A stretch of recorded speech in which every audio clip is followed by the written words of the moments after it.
Entonces, me ha pasado varias veces que, como te pasó a ti ayer, que pasé llorando en los niños y, oye, o sea, está despierto, respira bien, démosle algo de comer porque en realidad más riesgo de hipoglicemia que finalmente el niño aspire, ¿cachai? Exacto. Pero no sé, yo creo que es algo que igual podríamos trabajar en el hospital. Yo recién vengo llegando, pero no creo que las enfermeras, por ser tan rígidas, vean estos casos. O sea, hasta las mismas niñas ahí de Recu estaban preocupadas, no sé. Y yo creo que si dejamos como una normativa o un protocolo postoperatorio, ya sea anestesia general o neuroaxial, eh, en recuperación, no sé si el Diego está escuchando, pero sería una buena idea. Yo se lo comenté en algún momento que hiciéramos algo para que en el fondo ya se guiaran de eso y poder alimentar a los niños cuando salgan de la cirugía.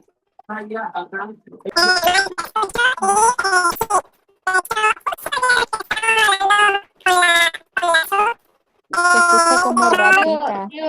Diego, estás de nuevo igual que al principio. No sé si es tu El celular, doctor quizás se lo... Figuera haga silencio, Ahí mejor, ahí mejor. silencio, por favor. Ahí mejor, Ahora se me escucha mejor. mejor.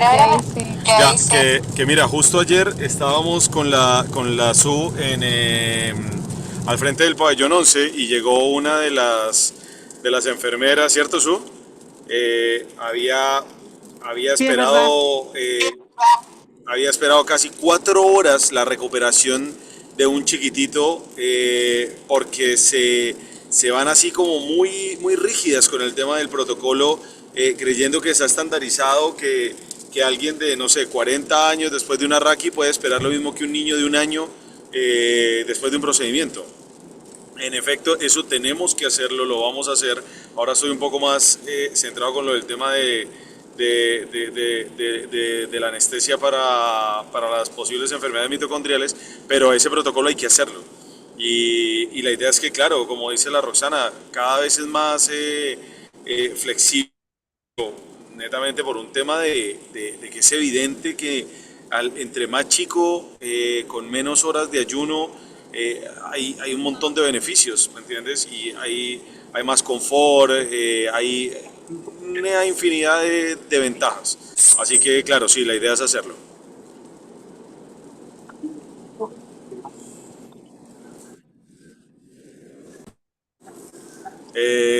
Cristina, ¿algo que quieras complementar tú en cuanto al tema del ayuno? No estoy de acuerdo con lo que dijeron y también quizás nosotros flexibilizar un poco en tema, por ejemplo, cirugías que se suspenden y se adelantan pacientes o que son más cortas de lo esperado.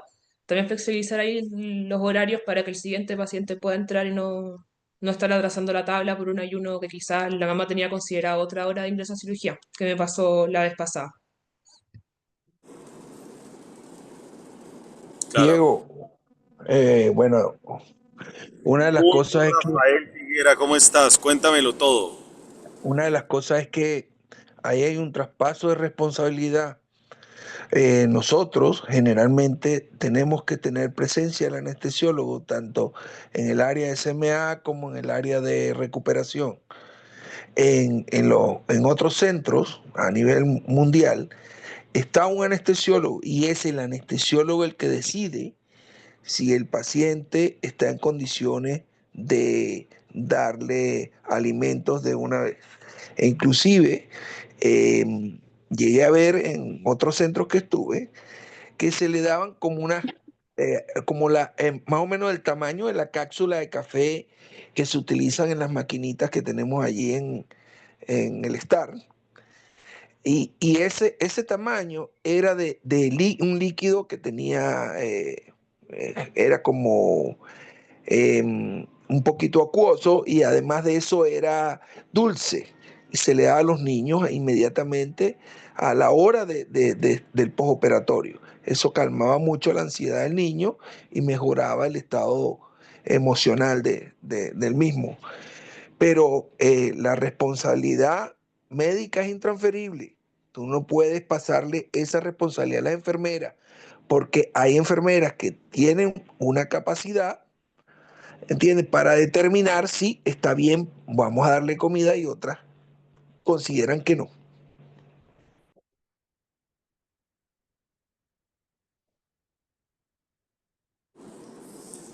Totalmente de acuerdo. También hay un tema de cambio de pensamiento nuestro, de los mismos anestesiólogos. Tenemos anestesiólogos que aún piden 8 horas de ayuno a los pacientes pediátricos independientes de la alimentación. Es Y, hay- cierto, y- totalmente cierto.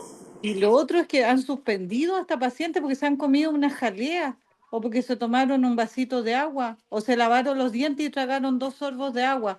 Eso a mí me parece pero inconcebible. O sea, nosotros estamos hablando de las enfermeras, pero entre nosotros mismos tenemos colegas que son así de drásticos y de severos con los pacientes pediátricos. Es más, y sin querer generar más polémica, la misma enfermera dijo eso. Es que hay colegas de ustedes que si el niño lleva 3 horas y media, nos obligan a que tengan que cumplir las 4 horas antes de firmar el alta. Exacto, ese es el tema. O sea, la mentalidad tiene que partir de nosotros mismos, el cambio. Y además, yo no escuché si Francisca nombró cuánto era la cantidad de líquidos que daban en ml por kilo. Lo nombró. Sí, eran 3. Dijo 3 ml por en el kilo. segundo. ¿Sí, 3? Sí, 3 ml por kilo fue del estudio que agregué a extra de este. Ya. Sí, esa la escuché, sí, esa. Pero en el otro no decía nada. No, del otro no hablaba de, o sea, no hablaba de eso, no. Pero Es a que mí me las guías parece. como europeas no, eso era como una cosa de discusión, recuerdo. No hablaban de la cantidad. Entonces, en el estudio chileno recién hablamos un poco de cantidad. Es que nosotros para instaurar algo tenemos que ser un poco cuadrados, porque se pueden ir a los extremos también, pues. Darle una taza a una taza de agua a un cabrito chico. Exacto, no es lo mismo, pero No, pues. creo que podríamos basarnos en este estudio pediátrico de la revista de nosotros. Estaba bien realizado por 3 ml kilo máximo Sí, pues. de Sí, líquido claro. sí. Eso.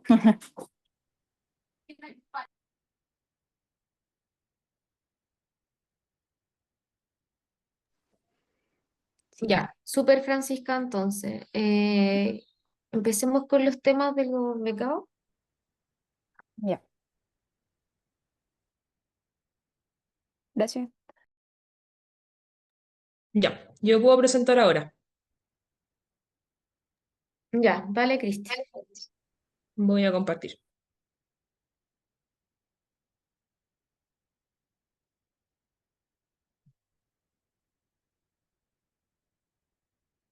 ¿Se ve en pantalla grande? Sí. No se ve en pantalla grande, se ven las diapositivas chiquititas. Ahora sí. ¿Ahora sí? Ya, Sí, súper. ahora sí.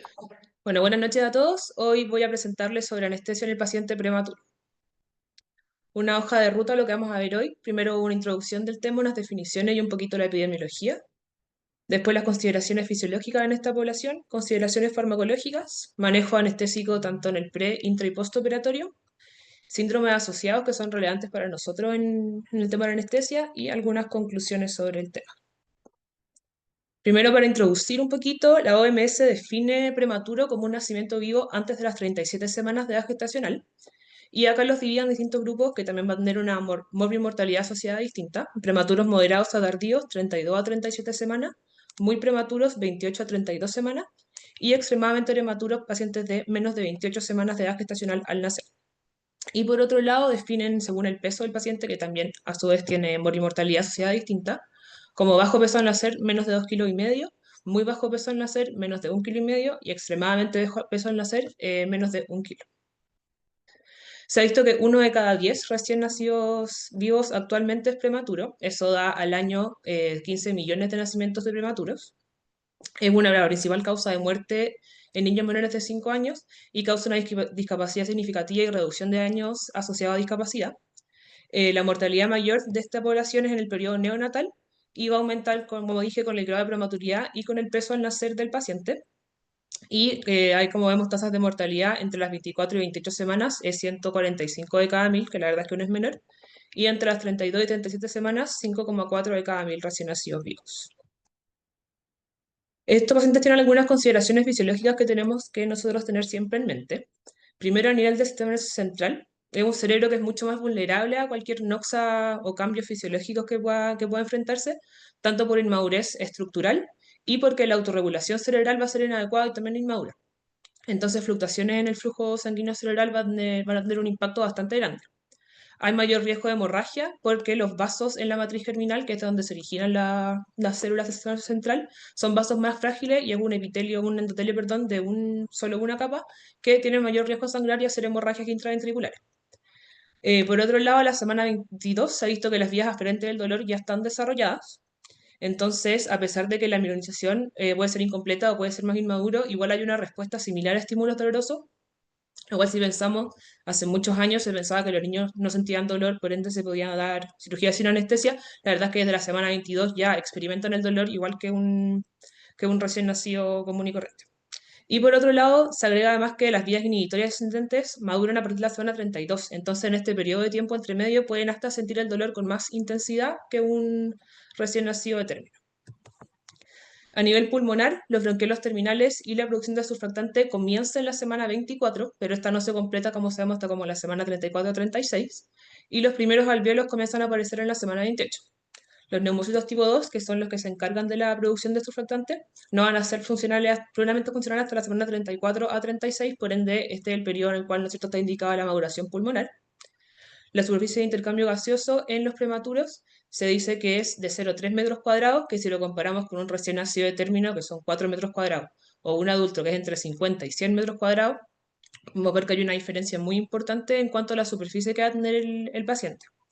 Son pacientes que además van a fatigarse más rápido, porque a nivel del diafragma hay menor proporción de fibras musculares tipo 1 y además es una pared torácica más elástica. Entonces esto lo va a llevar a tener mayor riesgo de hacer fatiga a la ventilación. Y los receptores de oxígeno en el cuerpo carotídeo van a ser funcionalmente inmaduros. Entonces, aunque el paciente experimente hipoxia, no necesariamente va a haber un aumento de la actividad respiratoria que va a compensar esta hipoxia.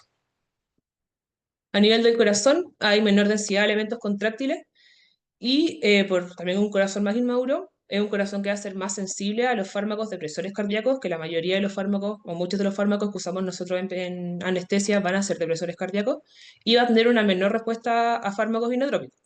La función diastólica va a ser limitada porque el ventrículo izquierdo en estos pacientes es menos complaciente. Entonces la ley de Frank-Starling la verdad es que no se aplica tanto en ellos, y aunque aumentemos la precarga, el gasto cardíaco en estos pacientes aumenta solo un 30% versus hasta un 300%, que es lo que podemos ver en adultos. Y va a ser mucho más dependiente de la frecuencia cardíaca más que de la precarga por las razones que dije. Hay a su vez inmadurez en la autorregulación, entonces frente a una hipovolemia no vamos a tener un aumento tan, tan importante o tan significativo del gasto cardíaco. Y el sistema nervioso simpático es más inmaduro. Entonces, frente a estímulos dolorosos, va a haber más una respuesta hacia la bradicardia que hacia la taquicardia, que es lo que vemos normalmente. La hemostasis de la glucosa, estos son pacientes que son mucho más vulnerables a hacer hipoglicemias. Esto porque el suministro de glucosa de la placenta después del nacimiento ya no va a recibir el paciente de ahí la glucosa, por ende va a depender de las reservas de glucógeno hepático que para esta homeostasis, que en estos pacientes son bastante limitadas hasta que inicia la gluconeogénesis hepática. Y además tenemos una cetogénesis y una lipólisis que es menor, por ende tienen una menor respuesta a la hipoglicemia. Factores de riesgo para producir hipoglicemia, sobre todo hijos de madres diabéticas y recién nacidos prematuros que tienen un bajo peso al nacer bajo el percentil 10. Son como los que más se consideran los que están en mayor riesgo. A nivel del sistema hematopoyético, entre la semana 26 a 28 la hemoglobina que se espera entre 13 y 15, pero con la salvedad que hay un 70-80% de hemoglobina fetal, que como sabemos tiene mayor afinidad por el oxígeno. El volumen sanguíneo en estos pacientes corresponde a un 10 a 110 ml por kilo de peso corporal, bastante mucho más, o sea, es más que lo que vemos en adultos. Y la vitamina K y los factores de coagulación dependientes de vitamina K son bajos, como sabemos, en el recién nacido, pero sobre todo en los prematuros hay un paso menor de la vitamina K por la placenta, y además la flora intestinal está menos desarrollada, por ende se produce menos vitamina K. En términos de piel y temperatura, los pacientes tienen mayor riesgo de hacer hipotermia. Son pacientes que tienen una dermis más delgada y que no está queratinizada hasta 32 semanas y una mayor superficie corporal, por ende mayor espacio por el cual pueden perder calor. La grasa parda se comienza a diferenciar de la semana 26 y tenemos sistemas de termorregulación que van a estar además inmaduros. Y por otro lado, solo hablando de piel, recordar que es una piel que es más frágil, tener menos grasa subcutánea y por ende más riesgo de hacer lesiones térmicas, químicas y por presión, así que tenemos que tener especial cuidado en estos pacientes para no evitar estos daños. El sistema gastrointestinal, como les había dicho previamente, mayor riesgo de hipoglicemia, pero también de hiperglicemia. Y la hiperglicemia, porque también hay una inmadurez y una secreción inadecuada de insulina. Y esta se asocia a aumento de la mortalidad y morbilidad, retinopatía del prematuro y hemorragia intraventricular, que son comorbilidades asociadas, vamos a ver más adelante en este grupo de pacientes. Por otro lado, la enterocolitis necrotizante es la emergencia gastrointestinal más frecuente en prematuros. Se ha visto que hasta un 12% de los pacientes prematuros presentan esta enfermedad y que se concentra sobre todo en los pacientes que pesan menos de 1,5 kg y tienen además mayor riesgo de reflujo gastroesofágico por una motilidad esofágica disminuida, incompetencia del esfínter esofágico inferior y se ha visto que también hay un retraso en el vaciamiento gástrico. Ahora en el sistema renal, el tamaño renal, número de nefronas van a aumentar con la edad gestacional y en el tercer trimestre el 60% de las nefronas se forman. Entonces estos pacientes van a tener menos funcionalidad del órgano. Va a haber además alteración en el manejo de electrolitos, mayor riesgo de acidosis, de retención de agua de libre y eliminación deficiente de estos fármacos que se excretan por vía renal. Y son especialmente propensos a la hiponatremia por una eliminación excesiva del sodio y además porque tienen menor respuesta o son más insensibles a la aldosterona. Entonces tenemos que tener ojo y recordar esto en estos pacientes para ir controlándolo. Ahora entrando ya a las consideraciones farmacológicas, consideraciones generales de los fármacos, como les dije, son pacientes que van a tener un desarrollo inmaduro de hígado y riñones, por ende van a tener alteraciones en lo que es metabolización y excreción de ciertos fármacos. Tienen alteraciones también en lo que es la composición corporal. Pacientes extremadamente prematuros son un 90% agua, prematuro 80% agua, o sea, bastante importante y tienen las composiciones o los volúmenes alterados. La relación entre el líquido extracelular y el líquido intracelular también está alterado. Se ve que es un 60-20 en prematuros versus un 50-30 en el recién nacido de término. Y lo que ya sería en un adulto, que es una proporción casi al revés de 20-60. La concentración de albúmina y proteínas plasmáticas totales también está disminuida, corresponde a un 86% de lo que tendría un adulto, y la alfa-1 glicoproteína ácida también está muy disminuida, entonces tenemos que tener especial ojo al usar anestésicos locales. Las barreras entre los órganos son más permeables, el fármaco va a distribuir más rápido, y también la barrera hematoencefálica va a ser más permeable, por ende tienen mayor riesgo de hacer acumulación de fármaco en lo que es el sistema nervioso central. Y la última consideración importante son pacientes que el gasto cardíaco va a estar bastante aumentado, 150 ml kilo minuto. Entonces esto va a hacer que tenga una distribución más rápida del fármaco y también la concentración máxima se va a reducir más rápido en el sitio de acción. Del anestésico inhalatorio, estos pacientes tienen una ventilación alveolar que es alta en relación a lo que es su capacidad residual funcional, por ende va a haber un rápido aumento de la concentración alveolar y también recordarnos ¿cierto?, que tienen un gasto cardíaco aumentado, que también nos va a alterar lo que es el paso de estos fármacos. El sevoflurano, que es el halogenado que nosotros más usamos, sobre todo porque no es un irritante de la vía aérea, por ende tenemos menor riesgo de hacer laringoespasmo, broncoespasmo al momento de la inducción, es el que más usamos en inducción.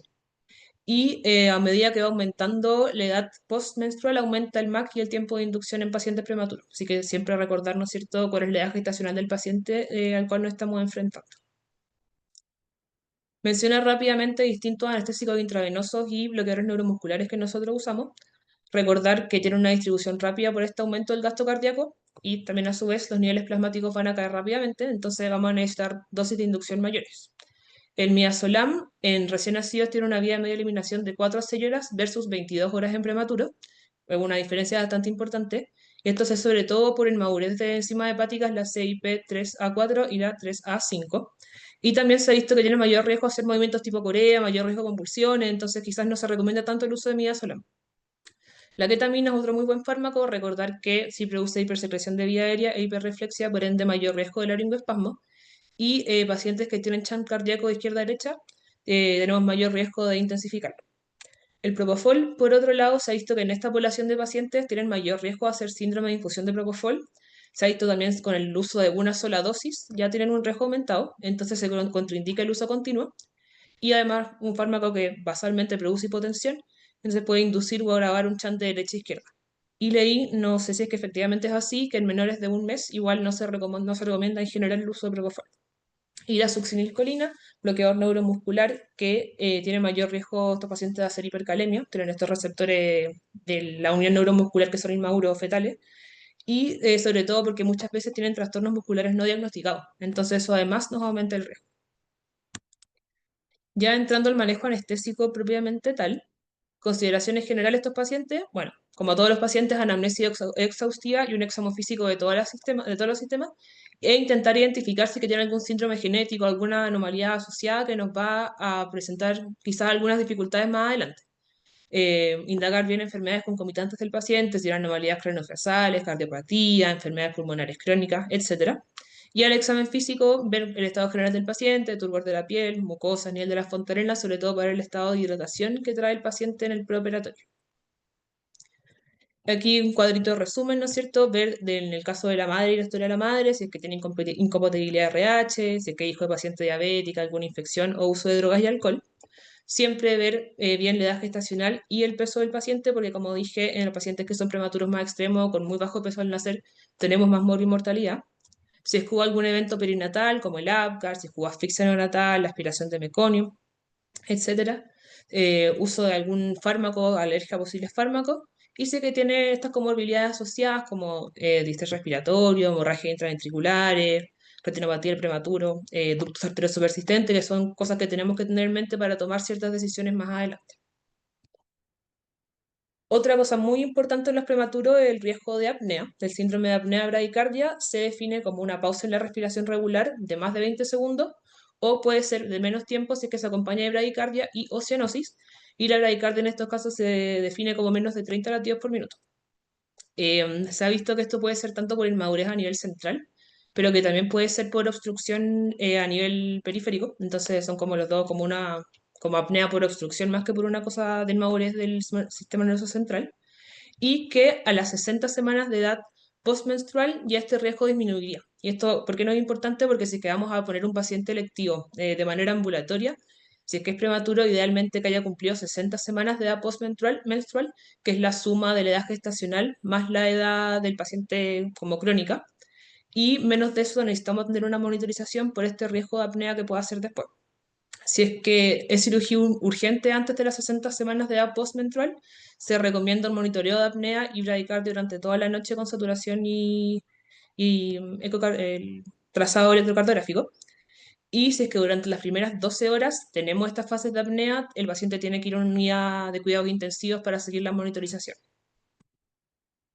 Cosas que me aumentan el riesgo de apnea, como dije, edad gestacional, pacientes que tienen displasia broncopulmonar, insuficiencia cardíaca, estenosis subglótica, obstrucciones de vía aérea, entre otras cosas.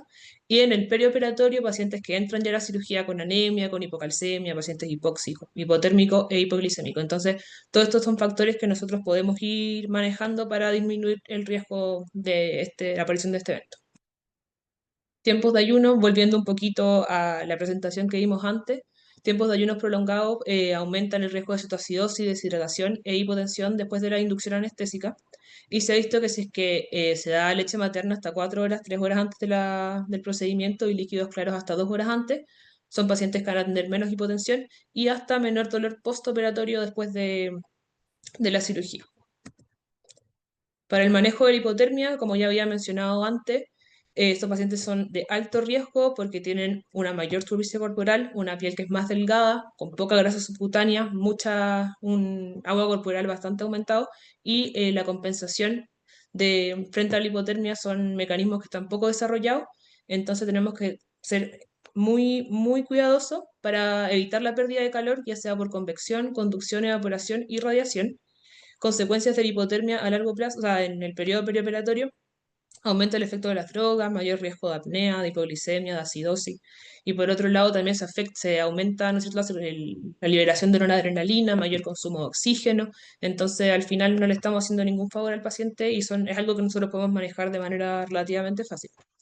Dentro de las cosas que podemos hacer, ¿no es cierto? Usar colchonetas aislantes o mantas, mantener la temperatura del pabellón entre 23 a 25 grados o más de 25 grados si el paciente es menor de 28 semanas, aunque los cirujanos a veces son un poco reacios a esto, pero la verdad es que la prioridad es el paciente. Y fuentes de calor activo, ¿no es cierto? Por convección, como el losito, por conducción, como la colchoneta térmica.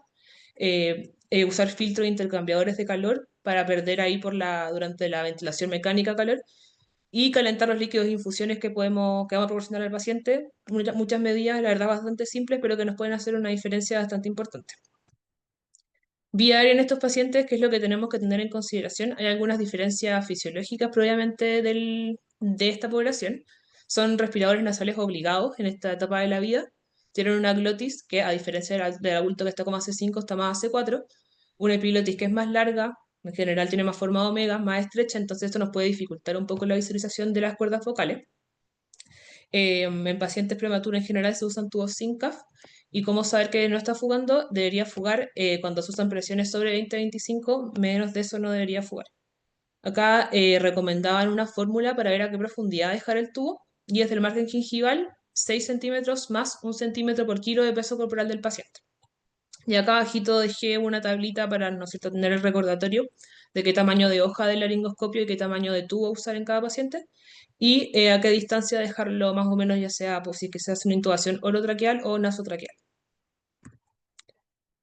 Vía aérea difícil, la verdad es que no se lleva un poquito como asociación a anomalías más como genéticas o síndromes como por ejemplo el Pierre-Robin o el síndrome de Goldenhar, así que es muy importante hacer una buena anamnesis de estos pacientes, identificar si es que nos vamos a llevar, vamos a tener alguna complicación.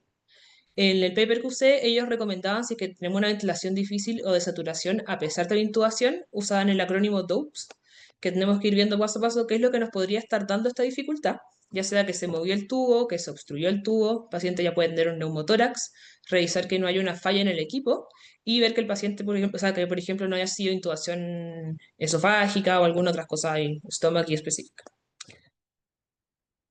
Recomendaban este algoritmo si es que no encontramos una vía aérea difícil no predicha.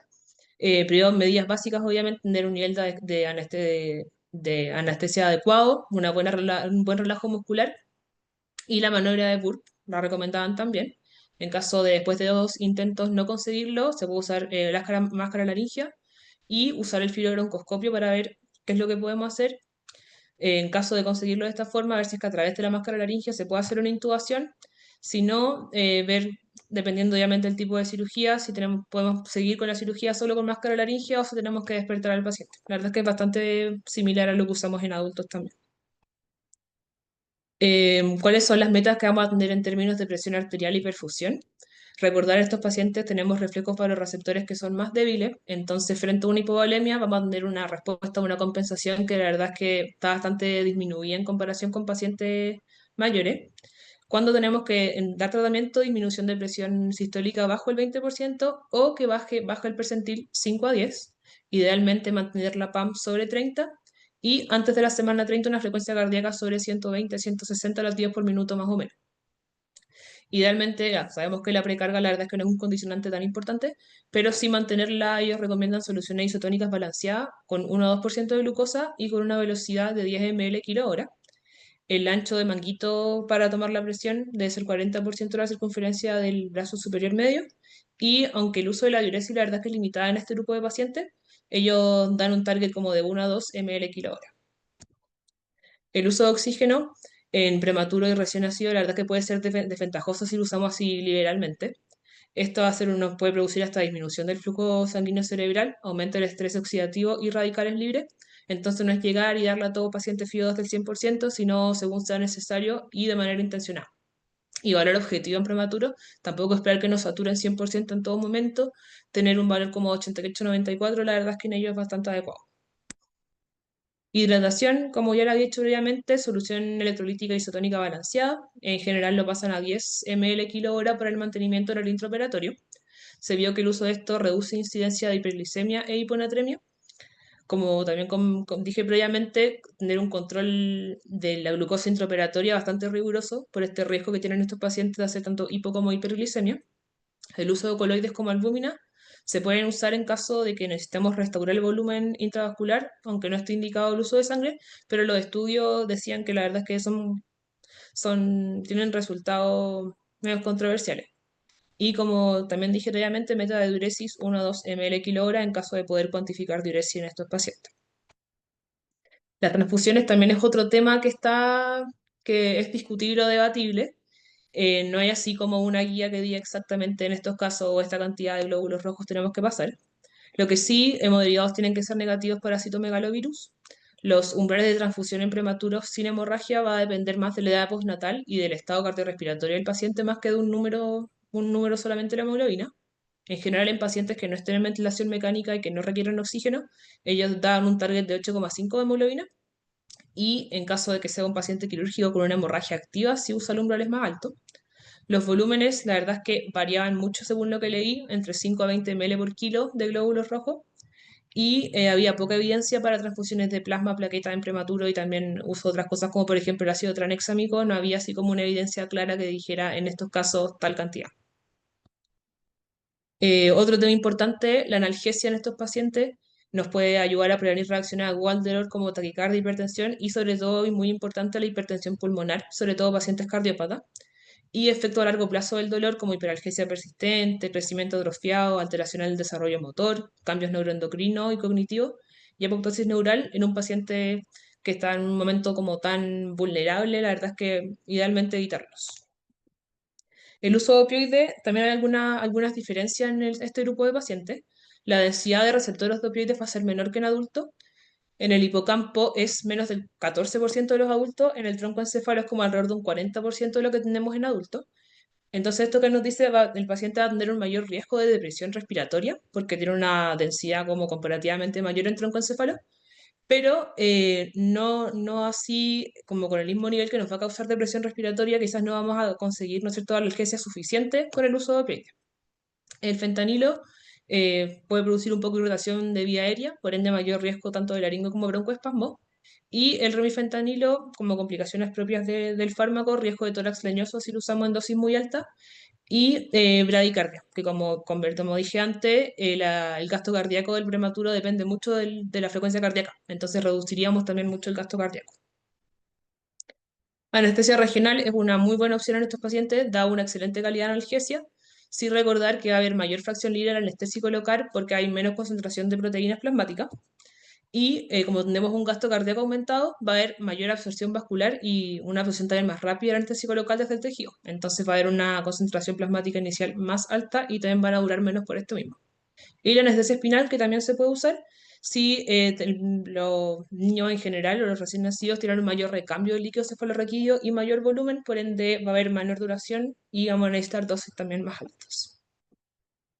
Los AINES, aquí quise hacer como hincapié, que favorecen el cierre del ducto arterioso persistente, entonces pacientes que ya tienen una cardiopatía, que son ductus dependientes, que son las que puse ahí, si las quieren leer, está contraindicado el uso de AINES y eso, así que evitarlo sí o sí en este grupo de pacientes en específico. El postoperatorio hacía el mayor énfasis sobre todo en lo que es la detección y el tratamiento precoz de la apnea, que como había dicho antes, el uso de oximetría y el trazado electrocardiográfico durante toda la noche, si las primeras 12 horas presenta algún episodio de apnea, continuar en la vigilancia en UCI. Son pacientes que también, como dije, antes de las 60 semanas no pueden ser ambulatorios porque el riesgo, la verdad, es que sopesa los beneficios. Y tratamiento para esto, estimulación táctil y puede llegar hasta soporte ventilatorio con CPAP o ya ventilación mecánica invasiva. Y ya para ir terminando, mencionar algunos síndromes asociados que para nosotros son relevantes. La leucomalacia periventricular se produce por una hipoxia con isquemia de la región periventricular y esto produce a su vez necrosis de células precursoras de oligodendrocitos, daño axonal y apoptosis de la sustancia blanca. Esta hipoxia se produce por una deficiencia del oxígeno porque hay una disminución del flujo sanguíneo cerebral, que puede ser causada tanto por hipocapnia, por hipotensión o por hipoxia. Estos pacientes tienen mayor riesgo de ducto arterioso persistente, de flujo diastólico retrógrado, de síndrome corazón izquierdo hipoplásico o pacientes que hayan estado en ECMO, también nos aumenta el riesgo, y a largo plazo producen disfunciones motoras hasta parálisis cerebral espástica. Después la hemorragia intraventricular, como les había dicho, por fragilidad de estos vasos de la matriz germinal, Inicialmente es una hemorragia periventricular, pero que después se sigue propagando la sangre hasta los ventrículos laterales. La incidencia y la gravedad se correlacionan con edad gestacional. Se ha visto que aparece un 25% de todos los prematuros, sobre todo en los que pesan menos de 1,5 kg. Y aquí donde nosotros podemos hacer una diferencia, evitar la hipocapnia, evitar la hipercapnia o las grandes fluctuaciones de la presión arterial de CO2, sobre todo en los primeros 4 días de vida, porque va a tener un efecto bastante importante. Y como complicaciones a largo plazo, déficit neurológico, parálisis cerebral, trastornos del desarrollo y convulsiones. Y lo último que les quería mencionar, la retinopatía del prematuro. Esta es una retinopatía vasoproliferativa y los vasos retinianos no desarrollados, y como esta neovascularización, tienen mayor riesgo de hacer, pueden sangrar y se puede aparecer un desprendimiento de la retina. Se va a correlacionar con el grado de prematuridad y factores de riesgo: presión parcial de oxígeno muy elevada o oxigenación postnatal fluctuante, pacientes con bajo peso al nacer, que tengan mucha variación en la presión arterial o con transfusiones sanguíneas aumentada y ventilación mecánica por más de una semana. Así que claro, acá nosotros ser bien cautelosos con la fracción de oxígeno que usamos al momento de ventilar al paciente, no darles transfusiones si es que no son estrictamente necesarios, como que ahí esas cositas tenemos que tener presentes. Y ya para cerrar el tema, conclusiones: el recién nacido prematuro es un grupo que es de alto riesgo, tiene comorbilidades asociadas que nosotros tenemos que conocer y tenemos que tener presente al momento de tomar ciertas decisiones. Tienen desafíos tanto anatómicos, fisiológicos y farmacológicos que son únicos de este grupo de pacientes. El manejo en el periodo perioperatorio, la verdad es que tiene que ser lo más óptimo posible y tener todas estas cosas en consideración. Y especial énfasis en lo que es la apnea después de la cirugía, mantener esta monitorización, sobre todo en los pacientes que tienen menos de 60 semanas de edad postmenstrual. Y con eso estaríamos terminando. Muchas gracias.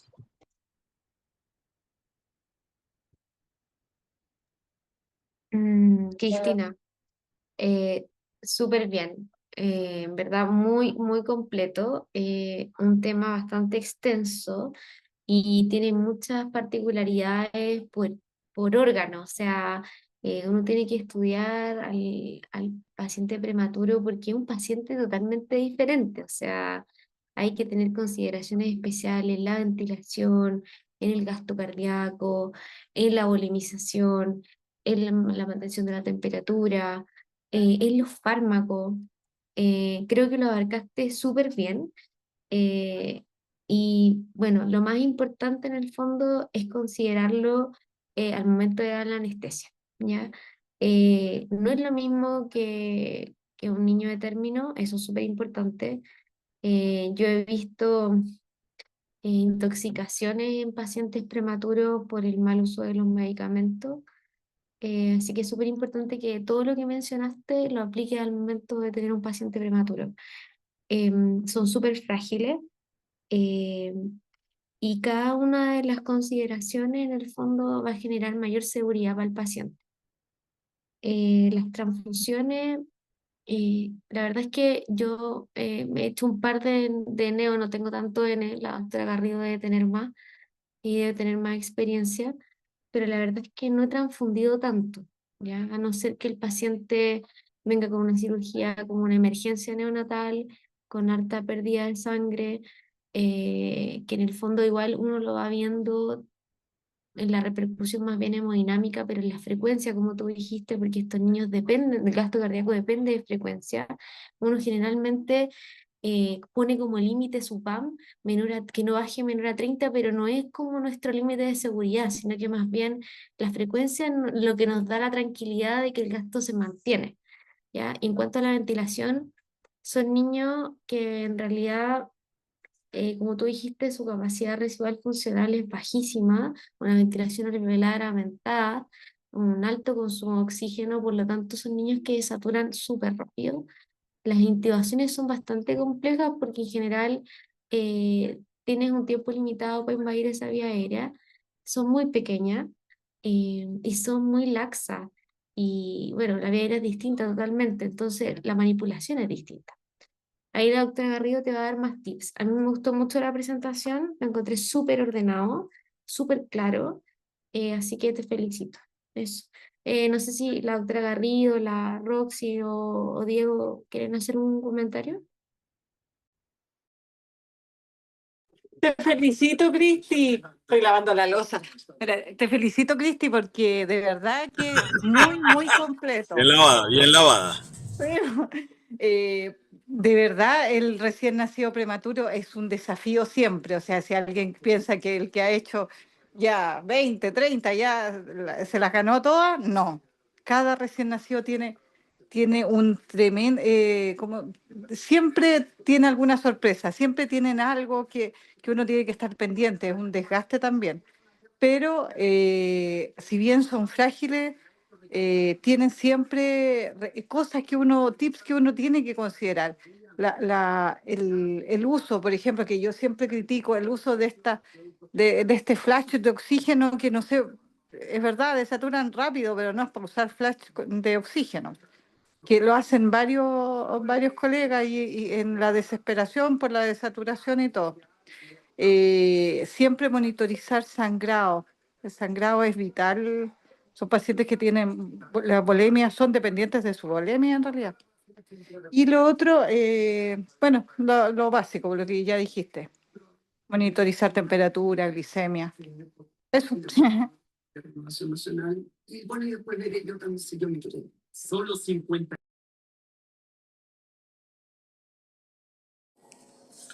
Oye, Cris, muy, muy completa también, como dijo Maitear, el encuentro súper, súper organizada. Y son un desafío más. Y ya de partida, como tú dijiste, los pacientes pediátricos no son adultos chicos, estos menos todavía. O sea, todavía son una subpoblación de la población pediátrica. Con muchas particularidades y yo encuentro que todas las describiste súper bien. A esto súmale cuando te enfrentas al desafío, como nos tocó en el turno pasado con la Susana, paciente de 650 gramos en bafo, ¿no? No, perdón, el mío no estaba en bafo, pero es el más chico que yo he hecho, 650 gramos. Y a la semana, Susana tuvo uno también en bafo, con óxido nítrico, 750 gramos, ya por una NEC. Entonces, todos esos parámetros tú los tienes que ir monitorizando minuto a minuto, ¿entiendes? La evaluación preanestésica es súper importante, siempre tener un delta, un gap de acción para todos los, digamos, los pasos críticos de la cirugía, ¿me entiendes? De hecho, por ejemplo, cuando fuimos a evaluar el segundo paciente con Susana, la primera vez lo tuvimos que suspender. ¿Ya? ¿Por qué? Justamente porque cuando parte la cirugía, el estímulo y digamos toda esta adrenergia liberada producto de la incisión quirúrgica hace que estos chiquititos así estén con bloqueo neuromuscular, se atelectacien, hagan asincronías, se desacoplen del ventilador y si tú tienes un paciente en bafo con una FIO2 al 100%, tu posibilidad de acción es mínima, prácticamente nula, ¿me entiendes? Entonces, de la evaluación preanestésica y la valoración previa a estos pacientes es súper importante. Y de hecho, en ese momento le dijimos a la doctora, aunque la curva de este chiquitito es ascendente, están en el destete del óxido nítrico por su hipertensión pulmonar, las presiones de vía aérea han venido bajando. Este chiquitito estaba con dos aminas vasoactivas, estaba con FIO2 al 100% y ese día dijimos, mire, hoy no le vamos a dar anestesia. Miremos mañana cómo está y dependiendo de su comportamiento se ingresará o no se ingresará a cirugía. Ah, bueno, y otra de las salvedades, ¿no? Muchas veces te toca ir a la neo a dar anestesia. ¿Ya? No estás en tu zona de confort, que es el pabellón, sino que te toca ir a la neo muchas veces a dar anestesia y eso aún te limita más las cosas porque lo primero, evidentemente por este tema de temperatura que tú explicaste, estás en una caldera ardiendo, ¿cierto? Porque la pérdida de calor con estos chicos es terrible.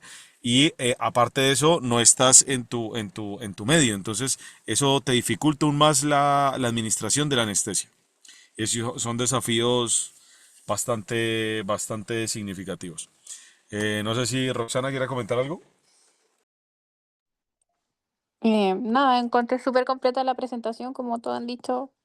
Los prematuros siempre son un temazo también. La parte que no me gusta de la pediatría, siempre lo digo.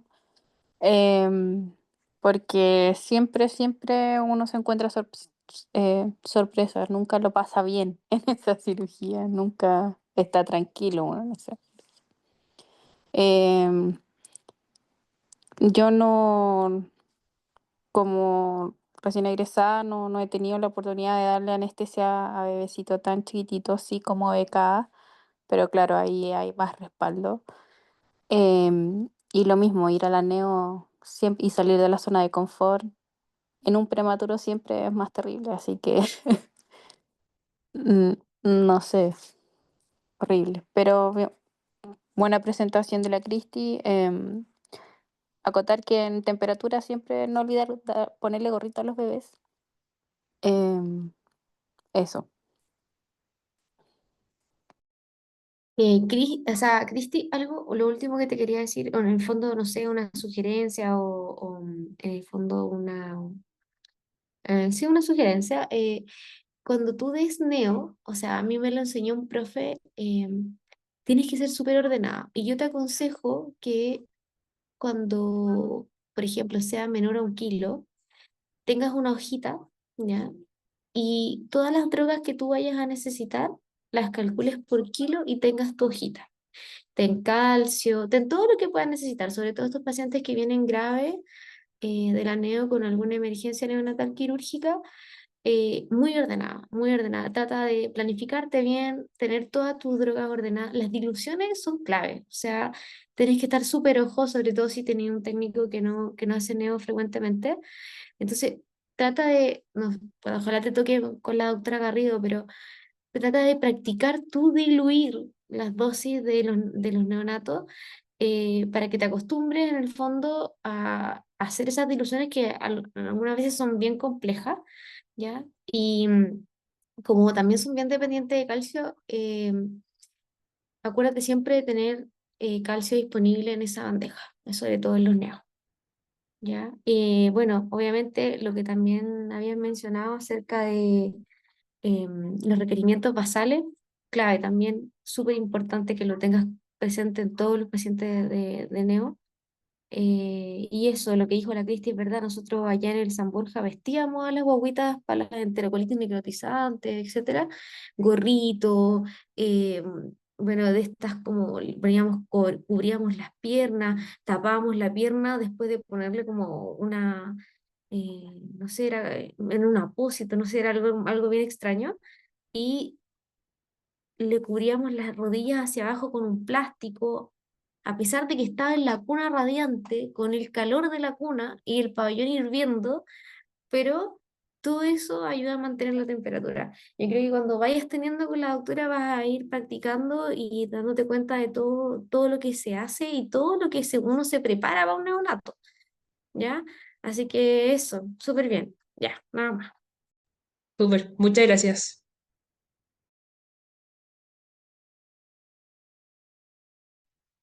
Me gustó mucho.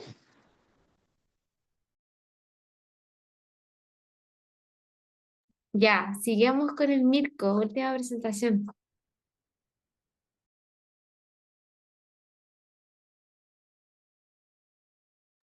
Voy.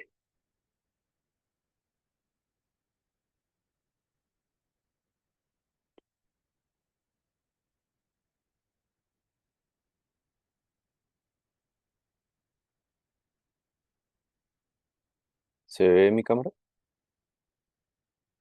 O sea, mi pantalla. Sí, se ve pero pequeña, no en pantalla completa. Ahí. No, ahora sí, súper. Bueno, Bueno, muy buenas noches. Ahora, ya me he presentado varias veces. Quizás para la doctora, yo soy Mirko, becado de segundo año, y hoy voy a hablar de acretismo placentario. Esta es la hoja de ruta que vamos a seguir. Una breve introducción, factores de riesgo del acretismo placentario, epidemiología, fisiopatología, diagnóstico, el abordaje tanto quirúrgico como anestésico, algo de la evidencia que pude rescatar de esto y unas breves conclusiones. Para comenzar, el acretismo placentario es una condición patológica adquirida, no es una condición congénita, es un trastorno donde la placenta se implanta de forma normal en las profundidades del útero, dificultando o impidiendo su separación espontánea tras el parto. Esto se encuentra habitualmente asociado a los traumatismos uterinos, tanto por cirugías, principalmente por cesáreas, y es una falla en la formación de la vesícula basal, perdón, en la cual se expone el miometrio y se genera una invasión trofoblástica normal. La clasificación histopatológica se divide en tres: la placenta creta, que las vellosidades se adhieren directamente al miometrio sin invadirlo; la placenta increta, que son cuando las vellosidades penetran al miometrio; y la placenta percreta, que es una invasión en la cual se atraviesa todo el miometrio y puede comprometer órganos vecinos, incluye tanto el miometrio como la serosa. Esta es una imagen en la cual se puede evidenciar de forma directa cómo la división histopatológica transcurre y atraviesa el miometrio hasta la serosa. Desde el lado izquierdo de la presentación está la placenta percreta, al medio una placenta acreta, increta en el medio, y una placenta percreta al final. ¿Qué factores de riesgo tenemos para el desarrollo de una placenta, o sea, de un acretismo placentario? El riesgo es acumulativo. Como les comentaba antes, tiene tanto que ver con los traumatismos uterinos, principalmente por las cesáreas, y este va aumentando a medida que se van añadiendo más cesáreas en el historial de la paciente. Cuando la paciente presenta una cesárea más un antecedente de una placenta previa, el riesgo es aproximadamente un 3%; cuando tiene dos cesáreas previas, un 11%; tres cesáreas previas, un 40%; y más de cuatro cesáreas, aumenta un 60%. Además, el riesgo está aumentado, o principalmente se encuentra asociado el diagnóstico de un acretismo placentario con el diagnóstico de una placenta previa. Entonces, en pacientes con placentas previas, lo más probable es que tengamos acretismo placentario. En este caso, las pacientes con placenta previa actual, en el más del 60% de los casos, van a presentar acretismo placentario, cirugías uterinas, tanto las cesáreas, pero también pueden ser legrados uterinos, entre otros. Y el riesgo de acretismo placentario aumenta a medida que aumenta la edad materna, valga la redundancia, y aumenta significativamente a partir de los 35 años. Las técnicas de fertilización in vitro alteran el microambiente endometrial, lo que podría favorecer la implantación anómala del trofoblasto, y además se describe la multiparidad como un factor de riesgo un poco más abajo en los escalones de importancia. En cuanto a la epidemiología, el espectro del acretismo placentario es una condición que ha ido en aumento consistentemente con el aumento de las cirugías de cesárea. En los años 70 se describían un acretismo placentario en 1 a 4.000 partos, y en la actualidad oscila entre 1 a 272 y 1 a 533 partos, según la literatura donde uno lo lea. Como les comentaba antes, la asociación con cesáreas previas y placenta previa tiene bastante valor predictivo positivo. Entonces, como les comentaba, con 4 cesáreas ya la probabilidad de tener un acretismo placentario sigue alrededor de un 10%, y el impacto clínico y operativo es bastante elevado, como les comentaba. Es la principal causa de histerectomía obstétrica no electiva, aumenta los requerimientos de UCI, aumenta los requerimientos de transfusiones masivas y la necesidad de un abordaje por equipos multidisciplinarios, además de la alta morbilidad materna asociada. En cuanto a la fisiopatología del espectro del acretismo placentario, esto gira en torno a un concepto de la ausencia o la falla de la decidua basal, y esta es la capa endometrial que normalmente separa el trofoblasto del miometrio. Esto, como les comentaba, se encuentra ausente y va a generar una invasión anómala de las vellosidades coriónicas en el miometrio. Se encuentra en relación con cicatrices uterinas previas, como lo he venido comentando en estas diapositivas. Se va a tender a adherir en zonas cicatriciales, tanto por cesáreas o cirugías previas, y esto facilita la adherencia del trofoblasto al músculo uterino. La invasión progresiva me va a generar el diagnóstico histopatológico, como les comentaba, desde placenta creta, increta o percreta, y me va a determinar una falla en la separación placentaria al no existir un plano de clivaje normal. Por lo tanto, el diagnóstico de un acretismo placentario me puede determinar una hemorragia masiva, un riesgo de rotura uterina y una lesión en órganos vecinos dependiendo de la profundidad en la cual se esté generando este acretismo placentario. El diagnóstico se basa principalmente en imagenología obstétrica, idealmente en el segundo trimestre, especialmente en pacientes con factores de riesgo para acretismo placentario, como les comentaba, placenta previa anterior o cesáreas previas, y se realiza habitualmente con ecografía obstétrica, idealmente en el segundo trimestre, pero también existe la posibilidad de realizar el diagnóstico con resonancia magnética, indicada principalmente cuando la ecografía es dudosa o cuando pueda existir placenta posterior o se requiera evaluar el compromiso de órganos vecinos ya una vez hecho el diagnóstico con la ecografía obstétrica. El diagnóstico temprano del acretismo placentario es un punto de inflexión en el manejo clínico de estas pacientes, ya que me va a permitir poder derivar oportunamente o que nos deriven a nosotros como centro a las pacientes con este diagnóstico para poder generar un abordaje multidisciplinario tanto en manejo de especialistas acostumbrados a estas cirugías, a un banco de sangre que esté apropiadamente equipado para una posible hemorragia masiva, a una oportuna derivación a un centro que tenga una UCI especializada en estas patologías o por lo menos una unidad de pacientes críticos especializada, permite planificar además la histerectomía en lugares, como les comentaba, ya entrenados. Y eh, a veces, como ya cosas que van quedando un poco más anecdóticas, por lo que pude revisar en la literatura, se podría generar un diagnóstico intraoperatorio si es que los obstetras no se encuentran muy acostumbrados al diagnóstico o no buscan dirigidamente este diagnóstico. Se podría generar el diagnóstico intraoperatorio al intentar desplazarla o retirar la placenta y no logrando este cometido. Por lo tanto, este tipo de evento aumentaría mucho más la morbimortalidad de las pacientes al intentar generar una tracción de la placenta y generando consecuentemente la hemorragia masiva. El manejo quirúrgico principalmente va a ser una cesárea programada en un centro de alta complejidad. Y el principio principal va a estar en no extraer la placenta y generar una incisión uterina alta fuera del lecho placentario. Se extrae al recién nacido y se realiza la histerectomía postnatal planificada sin tracción placentaria. Como lo he venido comentando, el diagnóstico de un acretismo placentario tiene que generar alerta para un abordaje multidisciplinario, tanto de un obstetra entrenado como de anestesiólogos acostumbrados, urólogos o cirujanos generales que puedan estar involucrados dependiendo de la invasión de una placenta percreta a órganos vecinos y el preparar un banco de sangre y un instrumental especializado con una seguridad de tener una unidad de paciente crítico con personal también acostumbrado al diagnóstico.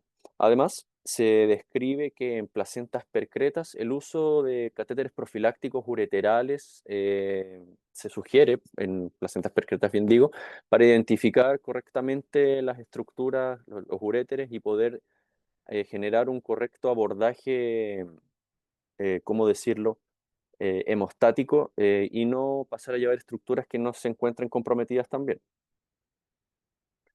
En cuanto al manejo anestésico, inicia principalmente desde la evaluación preoperatoria. El foco no se encuentra ya solo en elegir si es que anestesia general o anestesia neuroaxial, sino diseñar una estrategia individualizada en los pacientes y coordinarlo con todo el equipo. Debo entender el diagnóstico prenatal de la paciente, entender su historia quirúrgica, entender los factores de riesgo por los cuales pudo haber desarrollado un acretismo placentario y por no dejar de lado la evaluación emocional del paciente, que en estos contextos también se, se pueden encontrar bastante lábiles por no entender muy bien lo que está pasando. Como les comentaba, generar una coordinación en todo el equipo y definir qué técnica anestésica voy a ocupar antes del pabellón y coordinarla también con el equipo. Se recomienda habitualmente en pacientes que se encuentren estables, sin invasión vesical, se puede ocupar una anestesia combinada para favorecer los beneficios de la anestesia neuroaxial en una cesárea combinada con el epidural para manejar el dolor o si es necesario ir subiendo por el peri. Sin embargo, también existe la posibilidad de convertirlo a general si es que se encuentra en riesgo de sangrado masivo o si es que posterior al nacimiento del recién nacido se requiera para generar un mejor manejo hemodinámico de la histerectomía. Hay pacientes que según el riesgo de sangrado van a necesitar una monitorización más invasiva y accesos periféricos de grosso calibre, vías 16, 14, una línea arterial y catéter venoso central si es que yo voy a necesitar el uso de vasopresores, el uso de ecocardiografía para poder monitorizar gasto cardíaco, para poder monitorizar cómo se encuentra la volemia de mi paciente y monitorizar su control hemodinámico. Tener preparados los vasopresores desde el inicio para una eventual necesidad, valga la redundancia, y el uso de test viscoelásticos si es que se encuentran disponibles para guiar las transfusiones masivas de estos pacientes. Se encuentra descrito que pacientes con fibrinógenos menores a 200 van a presentar un riesgo mayor de hemorragia masiva, por lo tanto tener este parámetro bien compensado me va a mejorar el outcome de mis pacientes. Y para la analgesia postoperatoria, se puede utilizar tanto morfina intratecal como la analgesia peridural continua. Y en los cuidados postoperatorios, ya está de más decir, y lo he comentado ya a lo largo de la presentación, que estas pacientes sí o sí tienen que salir a una unidad monitorizada, una UPC, con un control estricto de signos vitales y además monitorizar las posibles complicaciones post-reanimación, o sea, si es que estas pacientes recibieron transfusiones masivas, monitorizar tanto el riesgo de taco como el riesgo de trali, como toda la coagulopatía que pueda generar su hemorragia masiva. Ahora, ¿qué, ¿qué tipo de anestesia va a ser mejor? ¿Qué tipo de abordaje va a ser mejor? Los estudios que pude ir encontrando siempre fueron de características retrospectivas, no es difícil generar un estudio prospectivo en este caso, y se basaban principalmente en evaluar el impacto del tipo de anestesia general versus espinal sobre los desenlaces maternos neonatales en embarazos con placenta previa o acretismo. Como les comentaba, este estudio fue un estudio retrospectivo realizado en un hospital turco con un total de 92 pacientes y la distribución se realizó principalmente por diagnóstico final, tanto intraoperatorio como anatomopatológico. Se categorizaron 49 pacientes con placenta previa sin invasión, percreta 42 pacientes y placenta creta solamente un paciente. El tipo de anestesia utilizada en este caso fue anestesia general en 59 pacientes, anestesia espinal en 31 pacientes y fue necesario convertir de espinal a general en 2 pacientes. La distribución de anestésicas en caso de la invasión fue que 42 pacientes de placenta percreta, 39 recibieron anestesia general y solo 3%, o sea, solo 3, o sea, un 7%, recibieron anestesia espinal. Los resultados que se obtuvieron de este estudio fue que se observó que los pacientes que recibieron anestesia general tuvieron significativamente cirugías más largas, significativamente mayor sangrado, mayor necesidad transfusional y peores condiciones neonatales. No hubo diferencias en cuanto a la edad materna para estos outcomes, no hubo diferencias en el número de cesáreas, ni en la paridad, ni en la edad gestacional, y en la mortalidad materna posterior. Sin embargo, como igual siento que se puede deducir rápidamente igual, son estudios bastante limitados, ya que tienen bastante sesgo en el sentido de que una paciente que se somete desde el inicio a anestesia general probablemente fue una paciente que tenía un mayor riesgo de sangrado inicial, una cirugía más compleja desde el inicio, versus las pacientes que desde el inicio se les dio anestesia espinal. Por lo tanto, y lo menciona en el estudio, es una de las limitaciones que tienen y hay que evaluar la necesidad de una o de otra según el riesgo individualizado de cada paciente, pero que la conversión de anestesia espinal a anestesia general posterior al nacimiento del recién nacido era algo que se veía con buenos ojos, por decirlo de alguna forma.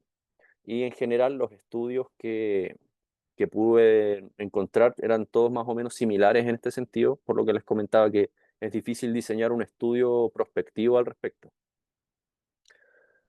Algo que quería comentar también, que puede ser un manejo que dependa del centro en el que uno esté, es el uso de balones ilíacos intraarteriales para pacientes que tengan alto riesgo de sangrado. Encontré esta revisión sistemática publicada en el Journal de Obstetricia y Ginecología, que tenía por objetivo evaluar la eficacia del balón de oclusión de arteria ilíaca interna en la reducción del sangrado perioperatorio en pacientes con placenta previa y que se encuentren dentro del espectro de acretismo placentario.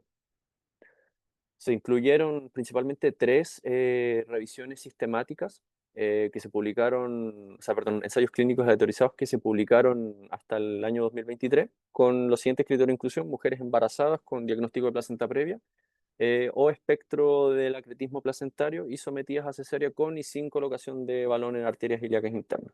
Los principales outcomes que evaluaron fueron la pérdida estimada de sangre, la necesidad de transfusión sanguínea, la incidencia de histerectomía, lesiones ureterales, tiempo de cirugía, duración de su estancia hospitalaria y complicaciones asociadas al balón. Ahora, en cuanto a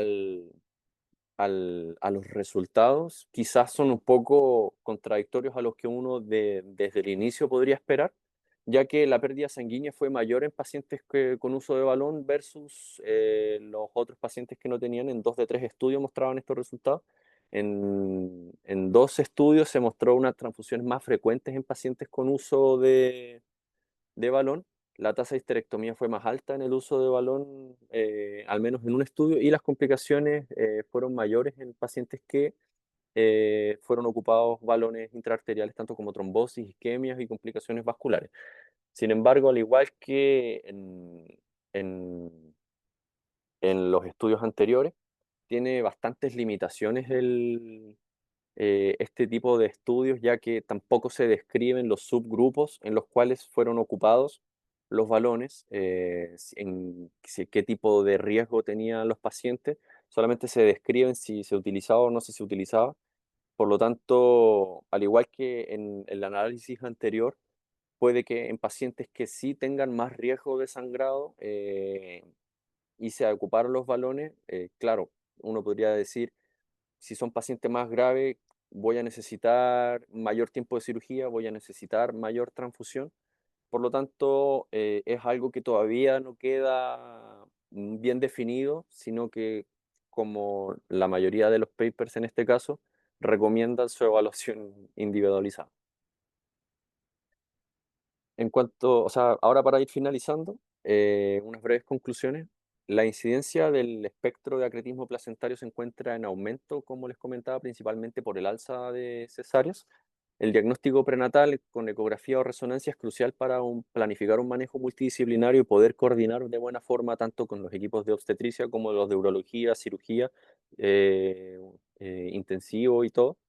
La anestesia combinada versus la general debe individualizarse según el tipo de paciente, según el tipo de cirugía que se vaya a realizar, el grado de invasión, el riesgo de sangrado para poder monitorizar de buena forma y no encontrarme con la necesidad de intervenir la vía aérea de mi paciente de forma imprevista. Debo contar tanto con equipos preparados y protocolos preestablecidos para poder mejorar los outcomes maternos. La evidencia actual no respalda el uso de balones profilácticos, pero se refiere por lo menos en lo que puedo encontrar que todavía faltan estudios y que pienso que deben ser bastante difíciles de generar. Y la histerectomía sigue siendo la estrategia definitiva en casos invasivos con posibilidad de sangrado masivo. Esa fue mi presentación y muchísimas gracias.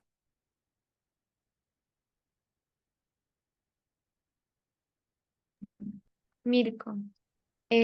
Bueno, súper buena la presentación, la verdad es que es un tema súper frecuente en Gine, en verdad, y lo más importante, como que lo mencionaste varias veces, y clave en estos pacientes es la planificación. O sea, formular un plan, tener un equipo multidisciplinario, gine, neo, uro, cirugía, tener una cama UCI de respaldo, tener un plan quirúrgico definido, ¿ya? Y conversar bien con el equipo. En el fondo, al menos nosotros que éramos formados en el San Borja, había un protocolo de acretismo placentario. Ya eso estaba establecido en el hospital y se hacía todo lo que mencionaste y se programaba. Entonces, habían dos tiempos quirúrgicos. El momento en que uno le da la anestesia, ¿cierto? Para poner los pigtails, ¿cierto? Allá les ponían los balones en las arterias ilíacas. Y después venía el proceso, obviamente, del nacimiento, que lo tratábamos casi siempre que en el fondo estuviera la paciente despierta con una anestesia combinada y para lograr el apego, ¿ya? Y luego, en el fondo, viendo cómo evolucionaba la cirugía, veíamos si era necesario o no darle una anestesia general, ¿ya? Al menos así yo lo viví y así yo me enfrento a un acretismo, una percreta, etcétera, ¿ya? Em, una pregunta más bien, no sé si viste ya fisiología, pero ¿a cuánto porcentaje corresponde el flujo sanguíneo uterino en el fondo al gasto cardíaco? O sea, el porcentaje no me acuerdo, pero sé que el útero recibe por lo menos entre 600 a 900 ml por minuto de Claro, sangre. y generalmente son como un 10%, ¿ya? Del gasto cardíaco materno, ¿ya? Pero uno cuando está en esta circunstancia de acretismo, percreto, uno espera que hasta sangre entre 2 a 10 litros.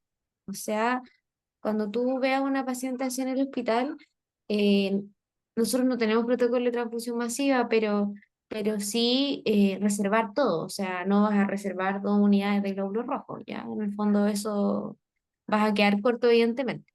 ¿Ya? Y Claro. cuando hay un paciente con una percreta, normalmente uno debería tener glóbulos en pabellón, porque Sí. ¿qué sería lo crítico, por ejemplo, en una percreta o en un acretismo? ¿Qué es lo que no deben hacer los cirujanos?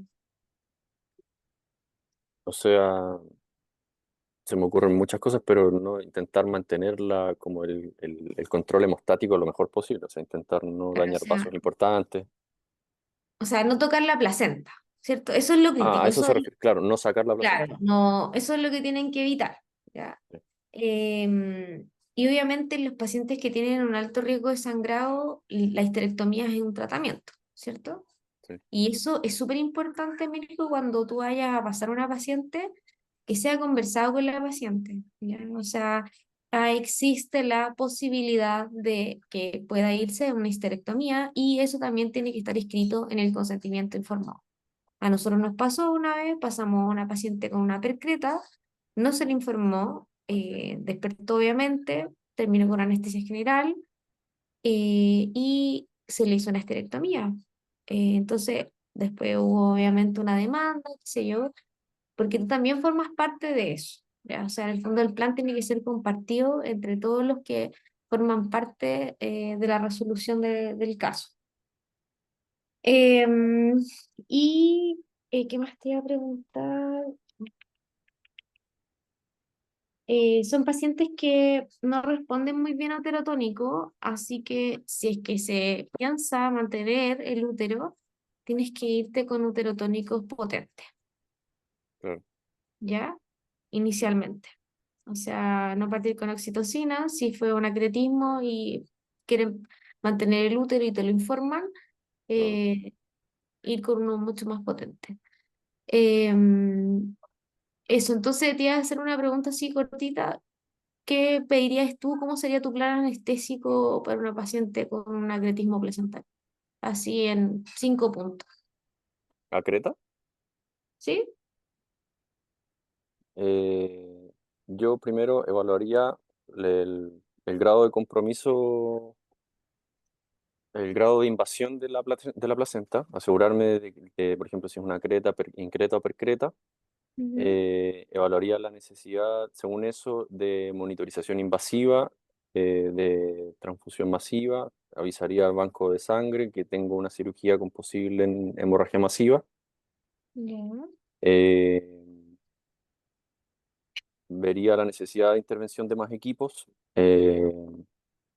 Intentaría ver si es que la paciente puede tener una anestesia neuroaxial, darle una anestesia neuroaxial según el grado de compromiso primario, pero siempre tendría a mano lo necesario para hacer una secuencia de intubación rápida en esta paciente, de ser necesario en medio de la cirugía.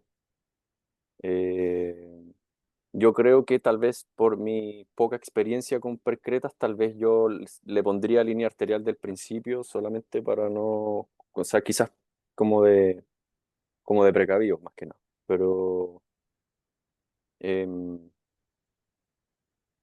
intentaría evitar la anestesia general, pero de ser necesario lo haría. Em, una salida a una unidad monitorizada y yo creo que eso por el momento. Y bueno, uterotónicos necesario y todo eso, duratocin Ujú. y Sí. como más o menos eso. Sí, mira, en general es eso. La idea es que sea ahí súper ordenado. Ojalá te toque evaluar una antes, Sí, eh, eh, para que tú mismo en el fondo vayas viendo todo lo que se tiene que hacer. Normalmente los equipos acá, no sé, parece que no se comunican mucho con el anestesista, pero em, trata de, siempre hay becados en todos lados, en uro, en gine, de comunicarte con ellos, ver cuál es el plan, si van a poner pigtail primero, si no, para que tú en el fondo vayas planificando tu anestesia. Y sí, súper bien tener el plan B, que es la anestesia general, siempre, siempre preparada, porque son pacientes que se van a poner inestable hemodinámicamente y evidentemente es mucho mejor darle una anestesia general donde tienes todo bajo control. La línea arterial, la verdad es que sí, mira, puede ser una opción, la verdad es que no está mal pensado, ¿ya? Pero igual es una opción iniciar la anestesia y ver cómo fluye todo, ¿ya? O sea, sí, las dos opciones sí, son sí, válidas, ¿ya? No, no está incorrecto. Bueno, clasificar, reservar, como ya lo dijiste, y tener el respaldo, porque por ejemplo acá no funcionamos mucho con respaldos de cama, pero en otros lugares sí tenemos que tener respaldo de salida, en el caso de que la paciente tenga un choque hipovolémico, ¿ya? O sea, por lo menos tener una cama UCI en salida, claro, la paciente. No importa que no la utilicen, pero al menos tiene que quedar monitorizada. de acuerdo. No sé si alguien más quiere decir algo. Yo tengo una duda igual que me quedó revisando. Se hablaba como que tampoco estaba estandarizado el uso del cell saver. Yo no sé si usted como que maneja alguna información con eso, Doc, o si lo ha visto. Mira, ¿sabes que nosotros, buena pregunta, porque nosotros usamos SailSaver en San Borja, en dos oportunidades lo Mm, teníamos utilizado ahí en pacientes con percreta. Pero empezó a utilizarse hace poco. De hecho, cuando yo salí, me tocaron dos, pero habían becado de pasando por la mater, entonces la verdad es que yo no me involucré mucho, pero sí estaba el SailSaver. Es una buena mm, opción. Todo lo que tenga, te ayuda en el fondo a ahorrar pérdidas sanguíneas y mantener una transfusión autóloga, evitando todas las complicaciones que significan transfundirle sangre a la paciente, claro, es una buena idea también. No contamos aquí con eso, pero si lo tienes disponible en tu centro de evolución, sería una buena idea también. sí, hablaban de que teóricamente podría existir riesgo, como que le tenían miedo a este riesgo como de la inmunización y de embolía de líquido amniótico, pero que como que todo estaba en pañales en ese sentido. Sí, sí, nosotros lo usamos. En dos oportunidades lo usamos la última vez que fue hace como un año en el San Borja. Al menos los gines lo estaban utilizando. Mm, Así que bueno, sí, habría que buscar más una buena idea para estudiarlo y revisarlo. ¿Cómo va ahora? Ya. Súper, Mirko, Diego, no sé si vas a decir algo.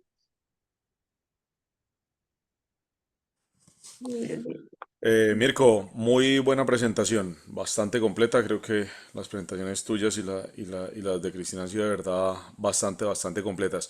Sí, es bien complicado. Bueno, tú ya viviste un caso de Percreta, la desarrollaste bastante bien con el doctor Zambrano. Hubo un tema incluso en el que tú interviniste y que me pareció muy acertada tu intervención ese día, y fue que desafortunadamente el no haber habido una buena comunicación con el equipo quirúrgico nos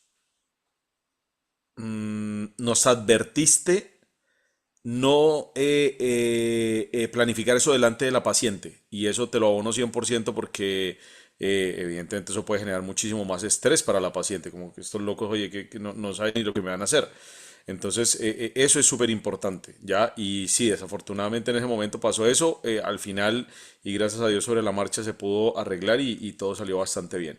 En cuanto al Cell Saver, claro, la gran ventaja tiene sangre autóloga de la paciente y va con, digamos, todos los elementos, formas, así que ayuda muchísimo. Nosotros la ocupamos allá también porque teníamos cardioanestesia, entonces, digamos, estaba disponible, se ocupaba también para las escoliosis neuromusculares, así que para las percretas también se podían ocupar. Y bueno, todo el protocolo, evidentemente, yo no sé si Maite alguna vez tuvo que ocupar como tal la insuflación de los balones. Yo me fui siempre con Pictel y con eso íbamos bastante bien. Eh, pero en términos generales, claro, yo creo que la planificación de todos los posibles eventos catastróficos que puedas tener es lo más importante, ¿cierto? Y ante eso, pues se sabe que como que el choque hemorrágico, el choque hipovolémico, es como lo que siempre te tiene que estar dando vueltas en la cabeza por encima de todo. No, bastante completa, la encontré muy, muy buena y siempre pues tener los factores predisponentes a, ¿cierto? Yo creo que el perfil, el setting de paciente ginecobstétrica que tenemos en el hospital da mucho para pensar que más del 50% de las pacientes van a tener placenta greta, o sea, más de una cicatriz de cesárea, lo que tú mismo dijiste, manipulación quirúrgica del útero hace que esta mala inserción pueda terminar en algún grado de acretismo. Así que es para tenerlo en cuenta. Muy buena la presentación. No sé si Roxana tiene algo que decir o Susana.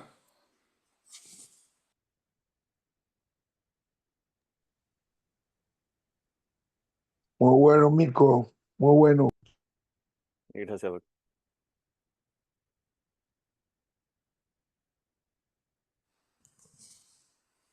Me parece que está larga la lavada de la losa.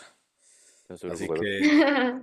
que ya, listo, perfecto. Gracias a Gracias. todos. Muy buenas presentaciones. Ya, chao. Chao, chao. Chao, buenas noches. Chao, gracias. Chao.